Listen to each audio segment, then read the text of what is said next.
네 하나님 여호와께서 너희 가운데 네 형제 중에서 너를 위하여 나와 같은 선지자 하나를 일으키시리니 너희는 그의 말을 들을지니라. 이것이 곧 네가 총회의 날에 호렙산에서 네 하나님 여호와께 구한 것이라. 곧 네가 말하기를 내가 다시는 내 하나님 여호와의 음성을 듣지 않게 하시고 다시는 이 큰 불을 보지 않게 하소서. 두렵건대 내가 죽을까 하나이다 하매 여호와께서 내게 이르시되 그들의 말이 옳도다. 내가 그들의 형제 중에서 너와 같은 선지자 하나를 그들을 위하여 일으키고 내 말을 그 입에 두리니 내가 그에게 명령하는 것을 그가 무리에게 다 말하리라. 누구든지 내 이름으로 전하는 내 말을 듣지 아니하는 자는 내게 벌을 받을 것이요 만일 어떤 선지자가 내가 전하라고 명령하지 아니한 말을 제 마음대로 내 이름으로 전하든지 다른 신들의 이름으로 말하면은 그 선지자는 죽임을 당하리라. 네가 마음속으로 이르기를 그 말이 여호와께서 이르신 말씀인지 우리가 어떻게 알리오 하리라. 만일 선지자가 있어 여호와의 이름으로 말한 일에 증험도 없고 성취함도 없으면 이는 여호와께서 말씀하신 것이 아니요 그 선지자가 제 마음대로 한 말이니 너는 그를 두려워하지 말지니라. 오늘 우리가 받은 말씀은 신명기 18장 15절에서 22절입니다. 오늘부터 4월 26일까지 신명기 18장에서 34장의 말씀을 함께 묵상하게 됩니다. 우리는 지난 1월 1일부터 2월 3일까지 신명기 1장에서 18장 14절까지의 말씀으로 2024년 한 해를 시작했습니다. 우리의 삶은 무언가를 전달하고 또 무언가를 누군가로부터 전달받으며 삽니다. 우리에게도 말씀을 전하여 주는 이가 있습니까? 나는 또 누군가에게 전해줄 말씀을 갖고 있나요? 신명기 말씀을 읽으면 2인칭 단수 너가 지속적으로 사용됨을 보게 됩니다. 개인과 전체가 특별한 구별 없이 혼재되어 나타납니다. 이것은 모세가 공동체 전체의 문제를 구성원 한 사람 한 사람이 자신의 문제로 인식하고 결단하며 선택할 것을 요청하는 것으로 우리를 묵상하도록 권합니다. 오늘 본문 묵상을 돕기 위해 먼저 18장 1절에서 14절을 살펴보고자 합니다. 내 하나님 여호와께서 주시는 땅에 들어가거든 그 민족들의 가증한 행위를 본받지 말라고 합니다. 그 민족들의 가증한 행위는 바로 점쟁이나 규령을 말하는 자, 무당이나 귀신을 불러일으키는 자들을 통하여 그들이 하나님께서 싫어하시는, 하나님께서 그들을 쫓아내게 하신 이유가 된다라고 말씀하고 있습니다. 오늘 본문에서 하나님은 이스라엘에는 이방인들과 같이 알 수 없는 장래의 일을 가지고 속이고 사기치는 자들이 필요치 않다고 하십니다. 왜냐하면 하나님께서 직접 말씀하시지 않고 모세와 같은 전달자 선지자를 통해 말씀하십니다. 이것은 40년 전에 호렙산에서 이스라엘 백성의 요청에 의해 하나님이 허락하신 것입니다. 모세와 같은 선지자 하나를 그들을 위하여 일으키고 하나님의 말씀을 그 선지자의 입에 두었습니다. 모세를 통해 말씀하셨던 하나님께서 이스라엘이 기업으로 받는 땅에 들어가게 되면 하나님께서는 모세와 같은 선지자를 세울 것입니다. 누구든지 하나님의 이름으로 전하는 말을 듣지 아니하는 자는 하나님이 벌을 내리실 것입니다. 만일 어떤 선지자가 하나님이 전하라고 명령하지 아니한 말을 제 마음대로 하나님의 이름으로 전하는 자가 있다는 것은 하나님이 말씀하십니다. 하나님은 거짓 선지자들을 두려워하지 말라고 하십니다. 하나님은 어떤 분이십니까?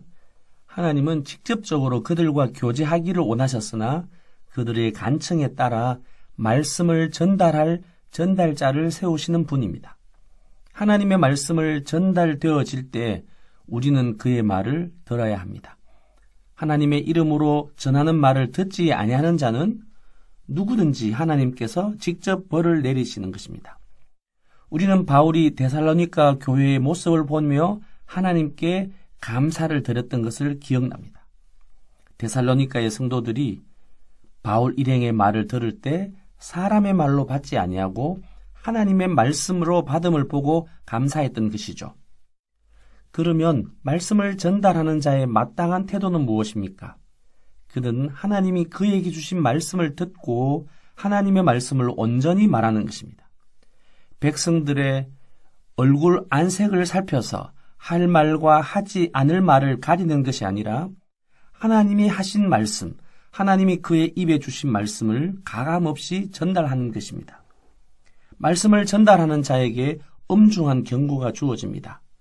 만일 어떤 선지자가 내가 전하라고 명령하지 아니한 말을 제 마음대로 내 이름으로 전하든지 다른 신들의 이름으로 말하면 그 선지자는 죽음을 당하리라고 하나님께서 엄히 말씀하십니다. 말씀의 전달자는 영광스러운 직무를 맡은 자입니다.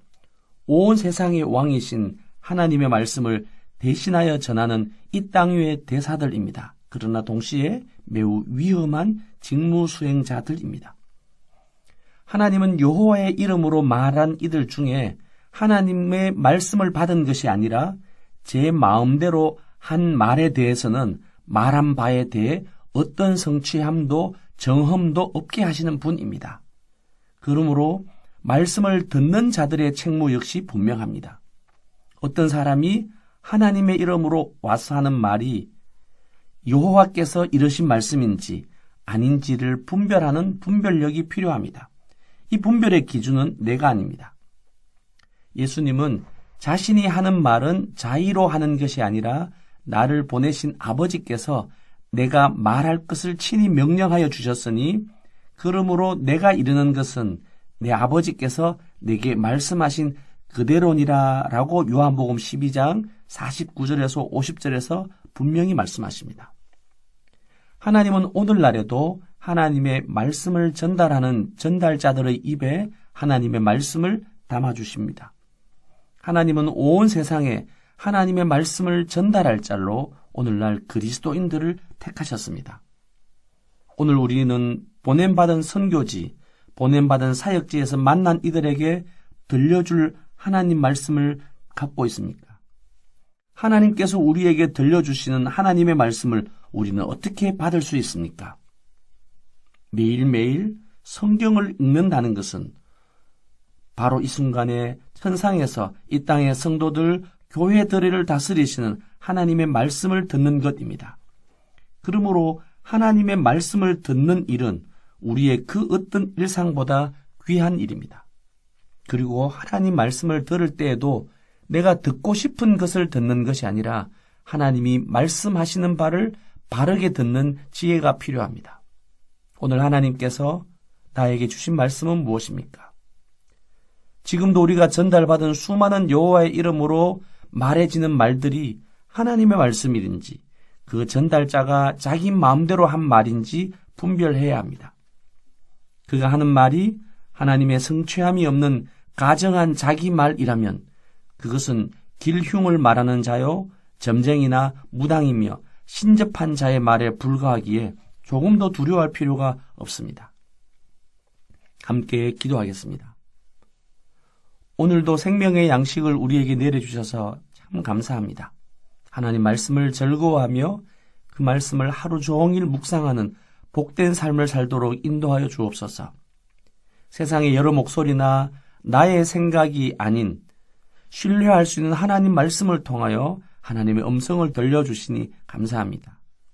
듣는 자에게는 들려진 말씀이 하나님의 말씀으로 들을 수 있는 겸손함과 분별할 수 있는 지혜를 허락하여 주옵소서. 전하는 자들에게는 여호와 경외함을 허락하셔서 하나님 말씀을 가감없이 분명하게 전달하게 해 주옵소서. 모두가 다 옳다고 하여도 하나님의 말씀이 아니라고 하면 두려워하지 아니하고 아니라고 말할 수 있는 말씀의 사람으로 살기를 원합니다. 예수님의 이름으로 기도드립니다. 아멘. 1. 오심 기도. 하루 5번 마음을 다해 드리는 기도. 나는 죽었습니다. 제가 주인이 아니고 예수님이 저의 주인이십니다. 예수님은 십자가에서 죽으시고 부활하셨습니다. 부활하신 예수님을 가슴으로 만나서 따라가며 간증합니다. 사랑하는 가족과 함께 영광스러운 승리를 노래합니다.